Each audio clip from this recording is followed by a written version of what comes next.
Hello students, this is Ashutosh Singh and I welcome you all on just math easy. तो students, आज से class में हम लोग सर्कल के डीपीपी नंबर 5 कर रहे हैं। हमारा डीपीपी सीरीज चल रहा है जिसमें हम लोग डीपीपी 4 तक कंप्लीट कर चुके हैं। आज हमारा डीपीपी 5 है। डीपीपी 5 के क्वेश्चंस का पीडीएफ डिस्क्रिप्शन में डला हुआ है। पीडीएफ का लिंक डिस्क्रिप्शन में डला हुआ है। टोटल इस डीपीपी में 9 सवाल हैं, जिसमें हम लोग इस पार्ट 1 में 3 सवाल करने वाले हैं। ठीक है, मैं टोटल इस डीपीपी के सॉल्यूशन को 3 पार्ट में डिवाइड कर दिया हूँ। पार्ट 1 में 3, पार्ट 2 में 3 और पार्ट 3 में भी 3। टोटल 9 क्वेश्चन करेंगे। ओके, तो जो बच्चे फर्स्ट टाइम इस चैनल पे आए हैं, मैं उन्हें बता दूं, इस चैनल पे मैं आप लोगों को मैथमेटिक्स पढ़ाता हूं from class 9 to class 12 in both medium, Hindi medium as well as English medium. ठीक है, इसके साथ ही मैं आप लोगों को मैथ्स पढ़ाता हूँ for JEE mains and JEE advance इसी चैनल पे। ठीक है, ओके, तो चलो अब लेक्चर स्टार्ट करते हैं। डीपीपी नंबर 5 के क्वेश्चन नंबर फर्स्ट को देखते हैं। तो देखते हैं क्वेश्चन नंबर फर्स्ट में क्या लिखा हुआ है, क्या कह रहा है। क्वेश्चन नंबर फर्स्ट में है the centre of the circle touching Y axis. अच्छा, सेंटर ऑफ सर्कल पूछ रहा है सवाल में, जो कि वाई एक्सिस को 0,3 पे टच कर रहा है and making an intercept of 2 units on positive x axis. ठीक है, तो इसका ना फिगर बनाओ। देखो, जब भी कॉनिक सेक्शन का क्वेश्चन किया करो, है ना, कोऑर्डिनेट ज्योमेट्री का, तो क्या कोशिश किया करो, पहले क्वेश्चन मतलब फिगर बनाने का, अगर पॉसिबल है रफ स्केच करने का, रफ फिगर बनाने की कोशिश किया करो। तो अगर हम यहाँ पे बनाते हैं, फिगर बनाने की कोशिश करें, तो ये अपना तो वाई एक्सिस हो गया, ये अपना एक्स एक्सिस हो गया। तो जो सर्कल है, रिक्वायर्ड सर्कल का जो सेंटर है, सेंटर तो फाइंड आउट करना है, तो जिसका सेंटर फाइंड आउट करना है वो सर्कल वाई एक्सिस को 0,3 पे टच कर रहा है। तो देखो कैसा क्या क्या फिगर हो सकता है, या तो ये हो सकता है और एक्स इंटरसेप्ट कुछ दिया हुआ है, एक्स इंटरसेप्ट 2 यूनिट दिया हुआ है। हो सकता है वो सर्कल ना ये भी हो, ऐसा भी तो हो सकता है ना। बट यहाँ पे ना ऐसा लिखा हुआ है पॉजिटिव एक्स एक्सिस, इसीलिए हमारा क्या होगा, पॉजिटिव एक्स एक्सिस लिखा हुआ है, इसीलिए क्या होगा अपना, ये वाला नहीं होगा, सर्कल पॉसिबल नहीं है। मतलब जिस सर्कल का सेंटर सेकेंड क्वाड्रेंट में होगा वो पॉसिबल नहीं है। और ऐसे भी बच्चों ऑप्शन में देखिए आप लोग, ऑप्शन में ना जो चारों ऑप्शन दिए हुए हैं वो फर्स्ट क्वाड्रेंट के दिए हुए हैं, है ना, क्योंकि फर्स्ट क्वाड्रेंट में सर्कल बनेगा ही। सर्कल का सेंटर कहाँ पे है, सर्कल का सेंटर फाइंड आउट करना है। सर्कल वाई एक्सिस को 0,3 पे टच कर रहा है, ये तो दिख गया, और पॉजिटिव एक्स एक्सिस का इंटरसेप्ट दिया हुआ है ना। तो ये वाला लेंथ, इसको मान लीजिए ए, इसको मान लो बी, इसको कुछ मान लो, इसको पॉइंट पी मान लो। पी का कोऑर्डिनेट 0,3 दिया हुआ है। ए बी का लेंथ कितना दिया हुआ है, 2 यूनिट दिया हुआ है। ठीक है, ए बी का लेंथ कितना दिया हुआ है, 2 यूनिट दिया हुआ है। तो देखो सर्कल का सेंटर क्या होगा, सर्कल का सेंटर जो मान, अच्छा सर्कल का, आप देखो इस क्वेश्चन को करने के लिए हम ना सर्कल का जनरल इक्वेशन पहले लिखते हैं। सर्कल का जनरल इक्वेशन क्या होता है, एक्स स्क्वायर, एक मिनट, X square plus Y square plus 2gx plus 2fy plus c equal to 0, ये सर्कल का जनरल इक्वेशन होता है। तो सेंटर यहाँ से क्या होगा, -g कॉमा -f क्या हो जाएगा सेंटर। एक्स इंटरसेप्ट कितना होता है, एक्स इंटरसेप्ट होता है 2 इंटू अंडर रूट जी स्क्वायर माइनस सी, और वाई इंटरसेप्ट क्या होता है, वाई इंटरसेप्ट की वैल्यू होती है 2 into under root f square minus c, square root of f square minus c. ठीक है, तो इस दोनों कंसेप्ट का यूज करेंगे। और सर्कल कहाँ से पास कर रहा है, 0,3 पे, तो 0,3 को इस सर्कल के इक्वेशन में सेटिस्फाई करवा देंगे, तो वहां से क्या होगा, आंसर आ जाएगा। तो इस कंसेप्ट को यूज करके, ये तीनों को यूज करते हुए इसका आंसर निकालेंगे। देखिए करते हैं। तो first of all x intercept, चलो वाई इंटरसेप्ट क्या होगा इसका, वाई एक्सिस को तो टच कर रहा है, तो जो Y INT for intercept short form में लिखा हूँ, तो वाई इंटरसेप्ट तो बच्चों 0 होगा, वाई इंटरसेप्ट तो 0 होगा। और वाई इंटरसेप्ट होता क्या है, 2 into F square minus C equal to 0। तो यहाँ से एफ स्क्वायर की वैल्यू कितनी आ रही है, सी आ रही है ना, एफ स्क्वायर की वैल्यू कितनी आ जाएगी, यहाँ से सी आ जाएगी। ठीक है, उसके बाद सर्कल और कहाँ से पास कर रहा है, सर्कल पासेस थ्रू 0,3, 0,3 से पास कर रहा है, तो ये जो पॉइंट है इस सर्कल के इक्वेशन को सेटिस्फाई करेगा, तो सेटिस्फाई करवा दो। तो 0 रखेंगे, x वाला टर्म नहीं रहेगा, y वाला ये आ जाएगा 9, फिर g वाला टर्म नहीं रहेगा क्योंकि x है, x की वैल्यू को 0 रखेंगे, यहाँ पे 0 रखेंगे तो कैंसिल हो जाएगा, 0 हो जाएगा। और 2fy में y की वैल्यू 3 रखो, ये हो जाएगा 6f plus c equal to 0। C का वैल्यू क्या है, सी का वैल्यू है F square plus 6f plus 9 equal to 0। तो यहाँ से हो जाएगा f प्लस 3 का होल स्क्वायर इक्वल टू 0। तो f की वैल्यू आ जाएगी -3। f का वैल्यू -3 आ गया। तो यहाँ से अगर f का वैल्यू -3 आ गया तो c का वैल्यू क्या होगा, c का वैल्यू है एफ स्क्वायर, तो -3 का स्क्वायर डेट इज़ 9। c भी पता चल गया, f भी पता चल गया, है ना। अब क्या फाइंड आउट करना है, बस g फाइंड आउट, जैसे ही g फाइंड आउट कर लेंगे सर्कल का सेंटर आ जाएगा। चलिए, तो यहाँ से वैसे ना ऑप्शन यहीं से आगे कर g का वैल्यू निकालने का जरूरत भी नहीं है, क्योंकि ऑप्शन वैसा दिया हुआ ही है। अपना जो सेंटर होगा वो सेंटर क्या होगा, -g, -f। तो f की वैल्यू -3 आई है, तो -g -+3, तो ऑप्शन देखो ना 3 किसका, y कोऑर्डिनेट 3 दिया हुआ है। यहाँ से ना हम कह सकते हैं ऑप्शन सी सही हो गया, है ना, ऑप्शन सी सही है। लेकिन हम लोग क्या करते हैं, मान लो दो ऑप्शन में y कोऑर्डिनेट 3 दिया होता तो x कोऑर्डिनेट निकालना होता सर्कल के सेंटर का, तो हम लोग क्या करते हैं x कोऑर्डिनेट निकालते हैं सर्कल के सेंटर का, है ना। वैसे तो ऑप्शन आ गया अपना सी इसका आंसर होगा। कैसे होगा, क्योंकि हमारा सर्कल के सेंटर का जो y कोऑर्डिनेट आया वो 3 आया, तो चारों ऑप्शन में देखिए सिर्फ सी में y कोऑर्डिनेट 3 दिया हुआ है, इसीलिए हमारा आंसर सी होगा। बट हम लोग क्या करते हैं, जी का वैल्यू भी निकाल लेते हैं, ठीक है। तो देखो x इंटरसेप्ट कितना दिया हुआ है क्वेश्चन में, x इंटरसेप्ट 2 दिया हुआ है ना, तो x इंटरसेप्ट होता क्या है, 2 into F square minus C equal to 2 हो जाएगा। ये 2 कैंसिल हो जाएगा, स्क्वायरिंग बोथ साइड कर दो, तो जी स्क्वायर की वैल्यू कितनी आ जाएगी, जी square minus C equal to 1। सी का वैल्यू पता है क्या, सी का वैल्यू कितना 9 है, तो -9 इक्वल टू 1, तो जी स्क्वायर की वैल्यू आ गई 10, तो जी की वैल्यू कितनी आ गई +-√10। तो फर्स्ट क्वाड्रेंट में है, तो ये जो सेंटर होगा +√10 ले लेंगे, 10,3। तो देखिए ऑप्शन सी में √10,3 आंसर होगा। आया समझ में। तो पहला क्वेश्चन इतना सिंपल था, लिखिए फिर सेकंड क्वेश्चन करते हैं। चलिए लिखिए। Now question number second, easy question है लेकिन लॉजिक लगाओगे तो इजी लगेगा, है ना। पढ़ते हैं फिर समझ में आएगा कि कौन सा लॉजिक लगाना है। देखो, if the tangent at the point P on the circle, okay, ये एक सर्कल दिया हुआ है, ठीक है। इस सर्कल के किसी पॉइंट P पे हम एक टेंजेंट बनाएंगे हम लोग, ठीक है। वो जो टेंजेंट लाइन होगा मीट्स द स्ट्रेट लाइन, इस स्ट्रेट लाइन को कहीं पे मीट करेगा, ठीक है, मतलब मिलेगा at a point Q on the y axis, then the length of PQ। देखो क्वेश्चन कहने का ये मतलब है, सवाल को लिख लो कॉपी पे, है ना, और आप वैसे तो PDF क्वेश्चन का PDF है ही अपने डिस्क्रिप्शन में डला हुआ, तो क्वेश्चन को पढ़ लीजिए अच्छे ध्यान से, देख लीजिए क्या कह रहा है, फिर मैं समझाता हूँ इसको, ठीक है ना। वीडियो को पॉज करके पढ़ लो इसको। देखो क्वेश्चन में है ये लिखा हुआ कि एक सर्कल है, ठीक है। इस सर्कल के किसी पॉइंट P पे, मान लो एक पॉइंट P है यहाँ पे, ओके, यहाँ पे हमने एक टेंजेंट बनाया, ठीक है। एक पॉइंट P पे मैंने एक टेंजेंट बनाया। ये जो टेंजेंट लाइन है ना, ये टेंजेंट लाइन इस लाइन को मीट करता है, लिखा हुआ है ना, if the tangent at point P on the circle this meets the straight line this eight a point Q, ठीक है।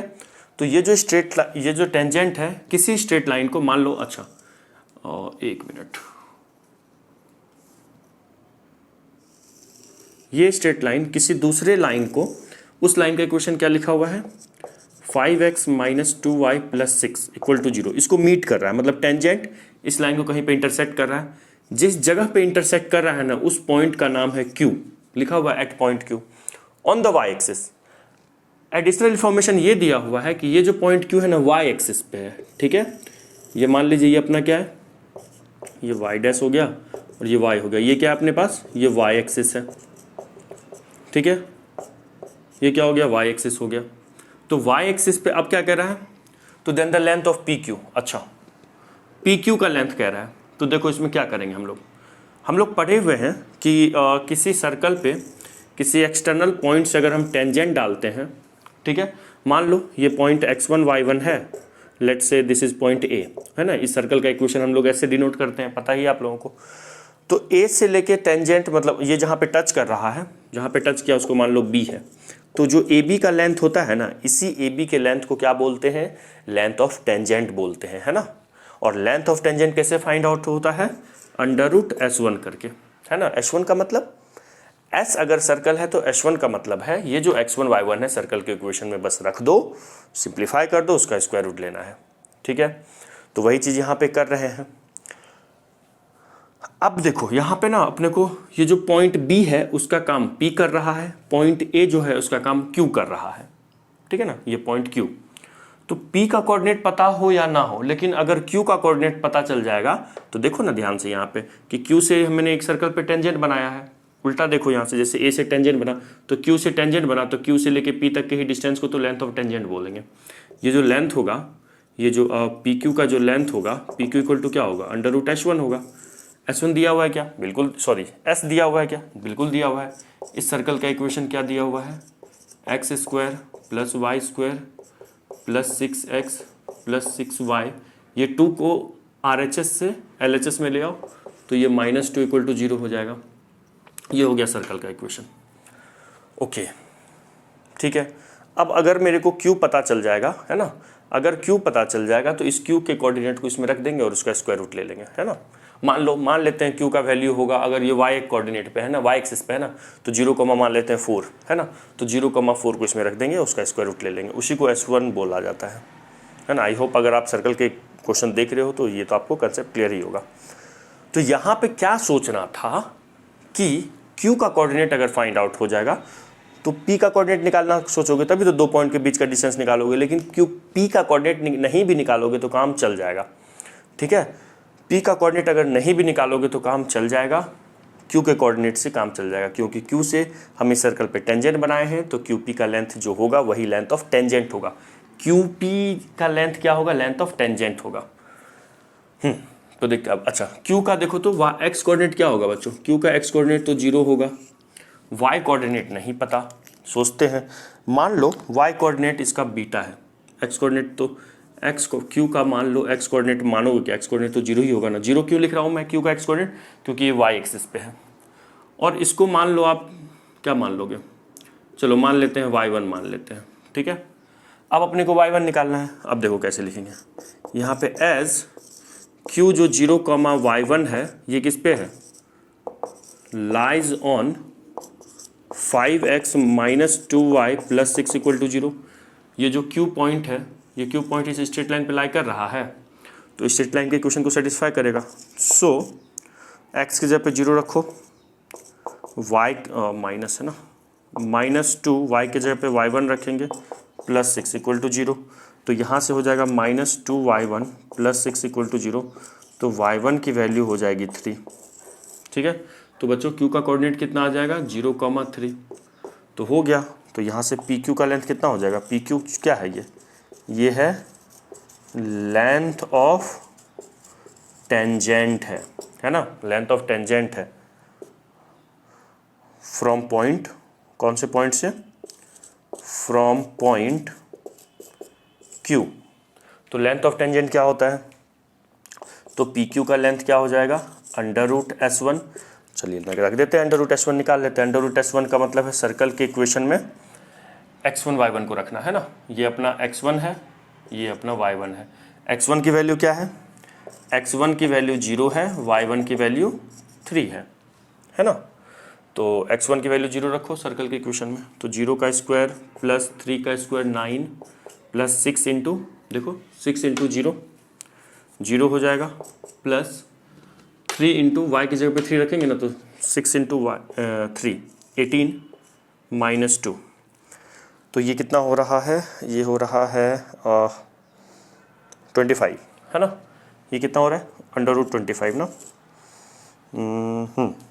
25 और डेट इज़ 5, आया समझ में। तो PQ का लेंथ कितना आ गया, 5। देखिए ऑप्शन में है कोई क्या, ऑप्शन नंबर कौन सा ऑप्शन सही है, सी इज़ द करेक्ट आंसर। तो आई होप क्वेश्चन अच्छे से आ गया होगा समझ में कि इस क्वेश्चन में क्या सोचना था, कि बहुत सारे बच्चे क्या करते हैं कि ना Q का कोऑर्डिनेट निकाल लेते हैं, फिर P के कोऑर्डिनेट के बारे में सोचने लगते हैं। ऐसा सोचते हैं कि P निकलेगा तभी तो इन दोनों पॉइंट के बीच का डिस्टेंस निकलेगा ना, तो P यहाँ निकालने का कोई ज़रूरत नहीं है, P के कोऑर्डिनेट को फाइंड आउट करने का कोई ज़रूरत नहीं है। सिंपल Q निकाला और मैंने ये सोचा, हम लोग ये देखें कि अरे ये तो Q से लेके इस टेंजेंट, इसको भूल जाओ इधर वाले पोर्शन को, मतलब इसे y एक्सिस को भी भूल जाओ, इस लाइन को भूल जाओ, तो क्या दिख रहा है, Q से इस सर्कल पे एक टेंजेंट बना है, तो हम QP जो है वो लेंथ ऑफ टेंजेंट है, और लेंथ ऑफ टेंजेंट कैसे निकालते हैं, √H1 करके। आया समझ में? क्वेश्चन नंबर सेकेंड हो गया। आप थर्ड करते हैं, लिखिए।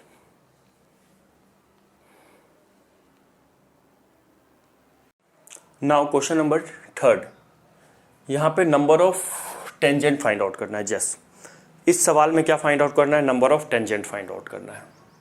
तो देखो सोचते हैं कि इसमें कौन सा कंसेप्ट का रिवीजन हम लोग करेंगे। देखो, जब भी कोई सर्कल है वो दिया हुआ है, ठीक है, कोई सर्कल मान लो दिया हुआ है, एक मिनट, ये सर्कल है, मान लो बाहर पे कोई पॉइंट है, ये पॉइंट मान लो ए, तो कोई भी पॉइंट अगर सर्कल के बाहर है तो वहाँ से कितने टेंजेंट, इस पर मैक्सिमम कितने टेंजेंट बन सकते हैं, तो 2 टेंजेंट बन सकते हैं। देखो 1, 2 और कोई टेंजेंट नहीं बन सकता है ना, 2 टेंजेंट बन सकते हैं किसी भी एक्सटर्नल पॉइंट से, किसी सर्कल पे मैक्सिमम 2 टेंजेंट बन सकते हैं।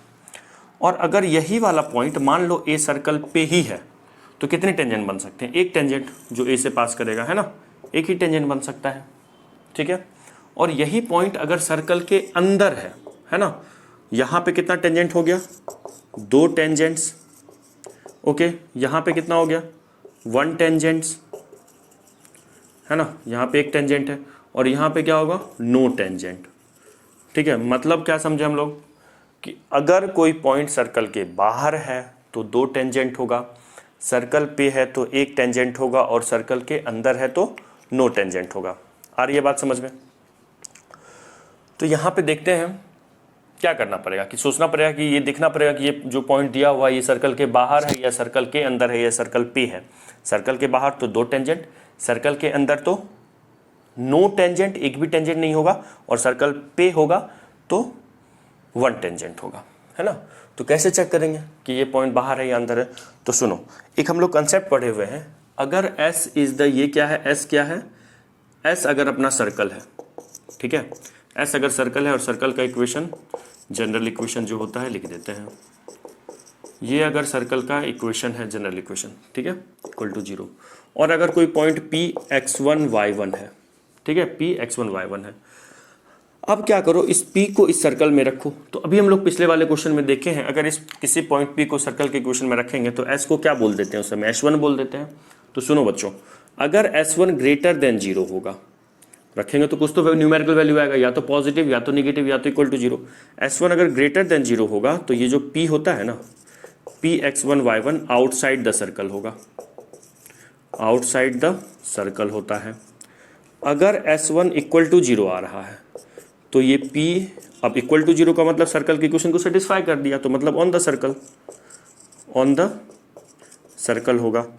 अगर ये S1 लेस देन 0 होगा, मतलब निगेटिव आएगा ना, तो ये P(x1, y1) inside the circle होगा,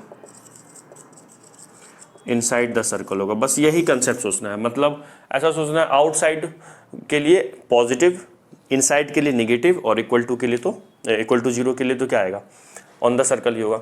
बस इसी कंसेप्ट को आप वीडियो को पॉज करके इसको लिख लीजिए, मैं इसको रफ कर रहा हूँ, है ना, इसको लिख लीजिए। तो बस आप सोच देखते हैं कि ये जो पॉइंट है ना, S1 की वैल्यू निकालते हैं, क्या करते हैं, S1 की वैल्यू निकाल के देखते हैं S1 क्या आ रहा है। अगर पॉजिटिव आएगा तो ये P, ये जो पॉइंट दिया हुआ है 2,2 आउटसाइड द सर्कल होगा, और अगर आउटसाइड होगा तो 2 टेंजेंट बनेंगे, इनसाइड होगा तो 0 टेंजेंट बनेंगे, नो टेंजेंट, और ऑन द सर्कल होगा तो 1 टेंजेंट बनेंगे। तो देखते हैं P, ये पॉइंट क्या दिया हुआ है अपना, 2,2 दिया हुआ है, तो सर्कल के क्वेश्चन में S1 की वैल्यू निकालते हैं। 2,2 रखिए यहाँ पे, 2 को रखो, 2 स्क्वायर प्लस सर्कल के क्वेश्चन में रखेंगे ना, सर्कल का इक्वेशन क्या है, चलो पहले सर्कल का इक्वेशन लिख लो। S क्या है, x² plus y² minus 6x minus 4y plus 3 equal to 0। चलिए रखते हैं अब इस पॉइंट को। तो S1 क्या हो जाएगा, S1 की वैल्यू आएगी, सर्कल के क्वेश्चन में रखो, S1 की वैल्यू आ जाएगी 4 + 4, 6 दूना 12, है ना, 4 2 = 8 प्लस 3। तो यहाँ से आ रहा है S1 4 + 4 8, -12 -3 कितना होगा, -15 -15 और ये हो गया माइनस, +8 - 8 कैंसिल, S1 आ गया -15, ये तो निगेटिव आ गया। निगेटिव आ गया तो मतलब क्या है, मतलब सो हम कह सकते हैं, सो ये जो पॉइंट है, point P2,2 inside the circle है ना। और अगर पॉइंट सर्कल के अंदर है तो बताओ एक भी टेंजेंट बन पाएगा, नहीं बन पाएगा, इनसाइड द सर्कल है ना। तो हम कहेंगे so no tangent, no tangent, है ना। इस केस में क्या होगा, एक भी टेंजेंट नहीं बनेगा, तो ऑप्शन 0, नो टेंजेंट का मतलब ऑप्शन 0 आया। तो यहाँ पे -15 इनसाइड द नो टेंजेंट होगा ना, आंसर ए सही होगा। अच्छा ये +3 है ना, ये तो +3 है, तो ये -3 फिर भी वही आएगा ना, -9 ही होगा, है ना। ये क्या हो गया, -9, नो टेंजेंट इनसाइड द, है ना, तो ये प्लस हो गया था, ये -3 है ना, हाँ सॉरी +3 है, मैंने क्या लिख दिया था, -3 लिख दिया था, ठीक है। तो क्वेश्चन नंबर 3 भी कंप्लीट। अब नेक्स्ट पार्ट में हम लोग क्वेश्चन नंबर 4 स्टार्ट करने वाले हैं ना, 4, 5, 6 करेंगे। ओके, तब तक के लिए bye, have a nice day.